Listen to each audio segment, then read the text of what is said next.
ಬಾರಿ ನಾನು ಮಾಡಿದಂತಹ ವ್ಯವಹಾರದಿಂದ ನನ್ನ ಅಬ್ಬೆಯಾದಂತಹ ದಿತಿದೇವಿಗೆ ಸಂತೋಷ ಆಗಲಿಲ್ಲ.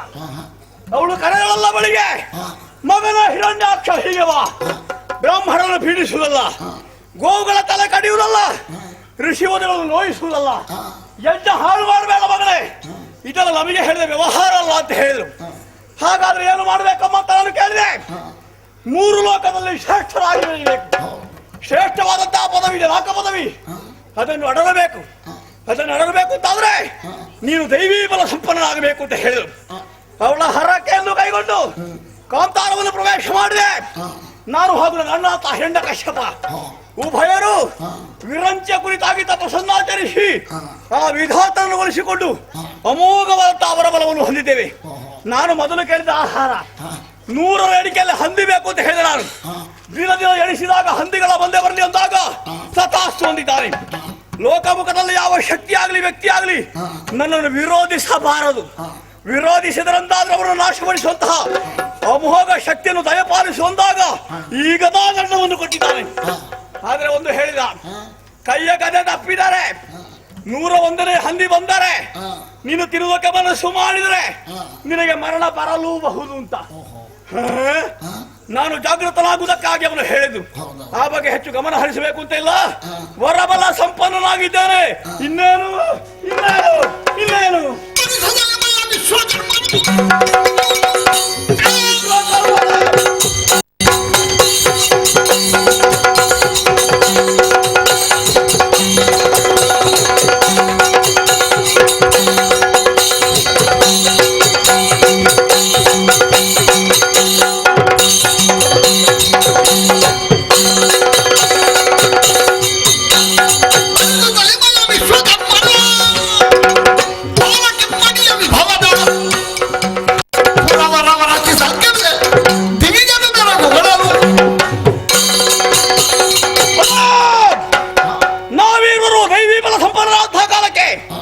ನಮ್ಮವರೆಲ್ಲ ಹೇಳುವುದಕ್ಕೆ ತೊಡಗಿದ್ರಲ್ಲ, ನಮಗೆ ಇರುವುದಕ್ಕಾಗಿ ನಗರವಿಲ್ಲ ನಗರವಿಲ್ಲ.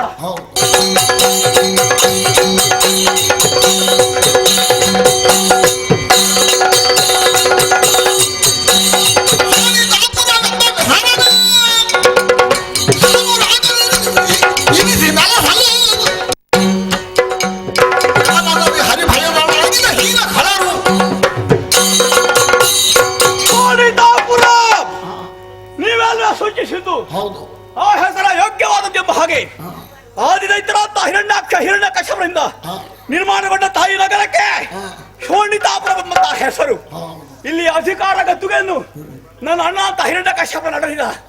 ನನಗೆ ಯುವರಾಜ ಪದವಿ ಕೇವಲ ಇಲ್ಲಿ ಆಳ್ವಿಕೆಯನ್ನು ಮಾಡುತ್ತಾ ನಮ್ಮ ಜೀವಿತವನ್ನು ಪೂರೈಸುವ ಉದ್ದೇಶವಲ್ಲ, ಮಹತ್ತರವಾದಂತಹ ಲಕ್ಷ್ಯವನ್ನು ಹೊಂದಿದ್ದೇವೆ. ದಿಗ್ವಿಜಯ. ಅದಕ್ಕಾಗಿ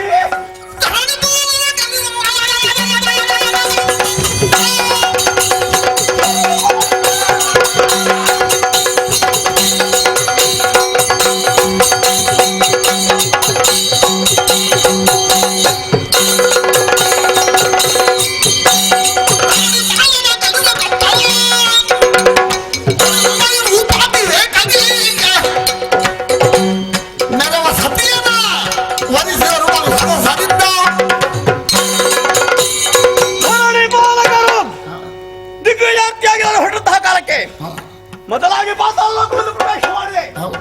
ಬುಸುಗುಟ್ಟುವಂತಹ ಉರಗಾದಿಗಳು, ಅಂತಹ ಉರಗಾದಿಗಳ ತಲೆದು ಬಿಟ್ಟು ಕಪ್ಪ ಕಾಣಿಕೆಗಳ ಸಂಗ್ರಹವನ್ನು ಮಾಡಿದ್ದೇನೆ. ನಾಗರಾಜ ಹೇಳಿದ, ಇನ್ನು ನಿನ್ನನ್ನು ವಿರೋಧಿಸುವುದಿಲ್ಲ ಅಂತ ಇಲ್ಲ.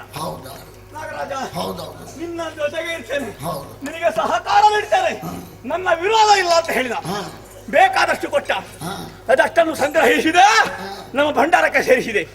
ಆಮೇಲೆ ಭೂಲೋಕ, ಅಂಗ ಒಂದ ಕಳಿಂಗ ಕಾಂಬೋಜ ಬಲತ್ತ ದೇಶಗಳನ್ನು ಗೆದ್ದು ಕಪ್ಪ ಕಾಣಿಕೆ ಸಂಗ್ರಹ ಮಾಡಿದ್ದಾನೆ. ಉಭಯ ಲೋಕ ಸ್ವಾಧೀನವಾಗಿದೆ.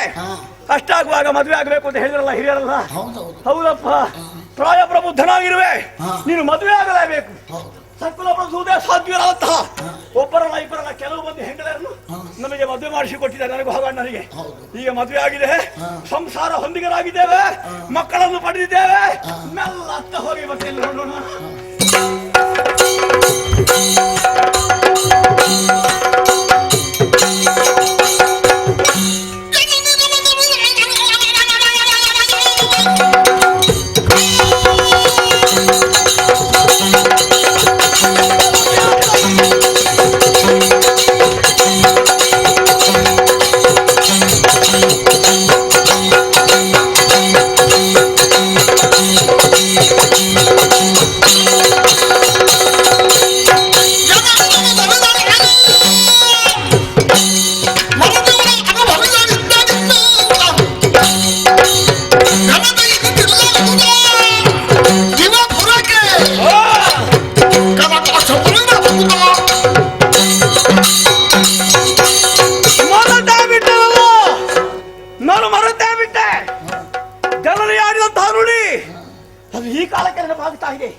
ಯಾಕೆ ಯಾಕೆ? ನನ್ನ ಮಕ್ಕಳಿಗೆ ನನ್ನ ಹೆಂಡತಿ ತಾಯಿ ಆಗುವಾಗ ನೆನಪಾಯ್ತು ನನಗೆ. ಹೌದು.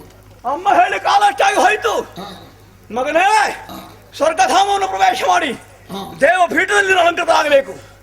ಅದನ್ನು ಸ್ವಾಧೀನಪಡಿಸಿದಲ್ಲಿಗೆ ನನಗೆ ಸಮಾಧಾನ ಅಂತ ನಾನು ಮರೆತೇ ಬಿಟ್ಟಿದ್ದೆ. ಈ ಹೆಂಡತಿ ಮಕ್ಕಳ ಸಂತೋಷದಲ್ಲಿ ಉಂಟಲ್ಲ, ಅಮ್ಮನ ಮಾತು ಮರೆತು ಹೋಯಿತು. ಆ ಇವತ್ತು ನೆನಪಾಗುತ್ತಾ ಇದೆ. ಸುರಧಾಮ ಅದನ್ನು ಸ್ವಾಧೀನಪಡಿಸಿಕೊಳ್ಬೇಕಾಗಿದೆ.